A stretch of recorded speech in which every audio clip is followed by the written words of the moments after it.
বিসমিল্লাহির রহমানির রহিম নাহমাদুহু ওয়া নুসাল্লি আলা রাসূলিহিল কারীম আম্মা বা'দ আদ-দারসুস সাবিউ ওয়া সালাসুন উসুলুত তাখরিজ বা হাদিস বের করার মূলনীতির 37তম দর্স।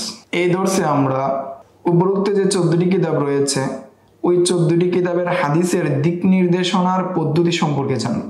এক নম্বরে উল্লেখ করা হয়েছে যে সহিহ বুখারী, সুনানে আবি দাউদ, সুনানে তিরমিজি, সুনানে নাসাই, সুনানে ইবনে মাজাহ এবং সুনানে দারিমি, এই সমস্ত কিতাবগুলোর ক্ষেত্রে প্রথমে কিতাব উল্লেখ করা হয়েছে কাব দ্বারা, এরপর বাব নাম্বার উল্লেখ করা হয়েছে এবং এই বাব নাম্বারগুলো উল্লেখ করা হয়েছে যে কিতাব থেকে ওনারা ফেহরিস্ত তৈরি করেছেন ওই কিতাবের অনুযায়ী। নাম্বার 2, সহিহ মুসলিম, মুওয়াত্তা মালিক, মুসনাদে যায়েদ ইবনে আলী এবং মুসনাদে আবি দাউদ তয়ালিসি, এই সমস্ত কিতাবের ক্ষেত্রে কিতাব উল্লেখ করার পরে এই সমস্ত কিতাবের ক্ষেত্রে নাম্বার উল্লেখ করা হয়েছে এবং সহিহ মুসলিম এবং মুওয়াত্তা মালিকের ক্ষেত্রে কিতাব উল্লেখ করা হয়েছে।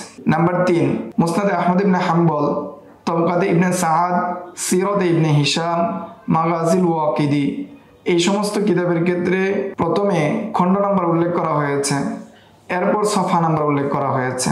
আর তবকাতে ইবনে সাআদের ক্ষেত্রে খণ্ড নাম্বার উল্লেখ করা হয়েছে, সফা নাম্বার উল্লেখ করা হয়েছে এবং জীবনী নাম্বার উল্লেখ করা হয়েছে, তরজমা নাম্বার উল্লেখ করা হয়েছে।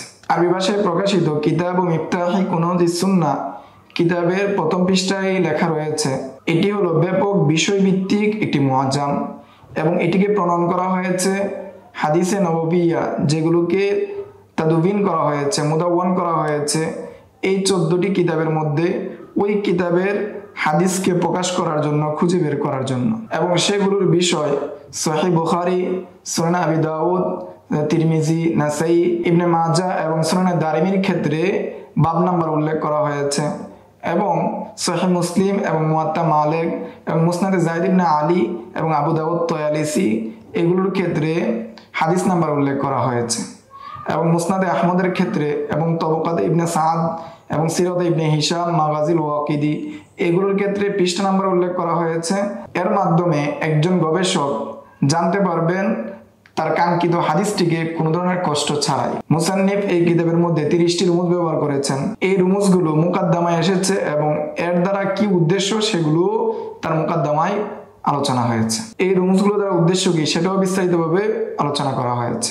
যেমন বাখ, এর দ্বারা উদ্দেশ্য হলো সহিহুল বুখারী, আর সহিহ বুখারী এটাকে বিন্যস্ত করা হয়েছে কিতাব এবং প্রত্যেকটা কিতাবকে আবার বিন্যস্ত করা হয়েছে বাব অনুযায়ী। এরপর মিম সিন, এর দ্বারা উদ্দেশ্য হলো সহিহ মুসলিম এবং সহিহ মুসলিমকে ভাগ করা হয়েছে কিতাব অনুযায়ী এবং প্রত্যেকটা কিতাবকে কিতাবের সাথে উল্লেখ করা হয়েছে হাদিস নাম্বার।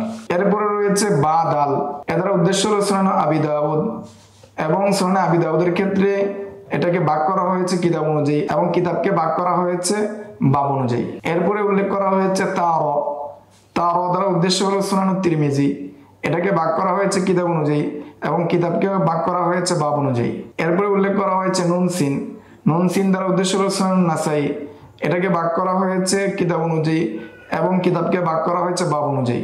এরপরে উল্লেখ করা হয়েছে মিম জিম, এই মিম জিম দ্বারা উদ্দেশ্য হলো সুনান ইবনে মাজাহ, এটাকে ভাগ করা হয়েছে কিতাব অনুযায়ী এবং কিতাবকে ভাগ করা হয়েছে বাব অনুযায়ী।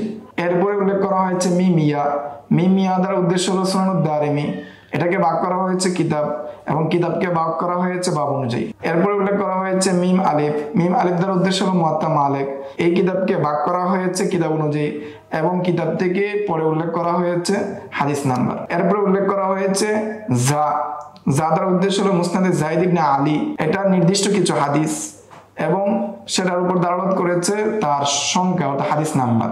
এরপরে উল্লেখ করা হয়েছে আইন দাল, এর দ্বারা উদ্দেশ্য হলো তবকাত ইবনে সাআদ, এই তবকাত ইবনে সাআদ এটাকে ভাগ করা হয়েছে খণ্ড অনুযায়ী এবং খণ্ডকে ভাগ করা হয়েছে তার প্রকার অনুযায়ী এবং ওই প্রকারটা দালালত করবে তার পৃষ্ঠার উপর। এরপর উল্লেখ করা হয়েছে হামিম দ্বারা উদ্দেশ্য হলো মুসনাদে আহমদ ইবনে হাম্বল এবং এটা ভাগ করা হয়েছে খণ্ড অনুযায়ী, এরপর রকম উল্লেখ করা হয়েছে যে রকমটা দালালত করে তার পৃষ্ঠা এবং তার জুজের উপর। এরপরে উল্লেখ করা হয়েছে ত দ্বারা উদ্দেশ্য হলো মুসনাদুত তয়ালিসি, তার হাদিসগুলো নির্দিষ্ট আর এই হাদিসগুলোর ক্ষেত্রে সংখ্যা নাম্বার উল্লেখ করা হয়েছে এবং সংখ্যা নাম্বারটা দালালত করে হাদিসের উপর। এরপর উল্লেখ করা হয়েছে হাসিন। হাসিন দ্বারা উদ্দেশ্য হলো সিরাত ইবনে হিশাম। এরপরে উল্লেখ করা হয়েছে এই হাদিস নাম্বার, যেটা এরপরে একটা রকম উল্লেখ করা হয়েছে যে রকমটা দালালত করে তার পৃষ্ঠার উপর। এরপর উল্লেখ করা হয়েছে কবদাল। কবদাল দ্বারা উদ্দেশ্য হলো মাগাজিল ওয়াকিদি। উল্লেখ করা হয়েছে রকম, এই যে রকমটা দালালত করে তার পৃষ্ঠার উপর। তারপর কাফ উল্লেখ করা হয়েছে, কাফের পরে কিতাবের নাম বলা হয়েছে। এরপর বা উল্লেখ হয়েছে, বার পরে বাব নাম্বার উল্লেখ করা হয়েছে।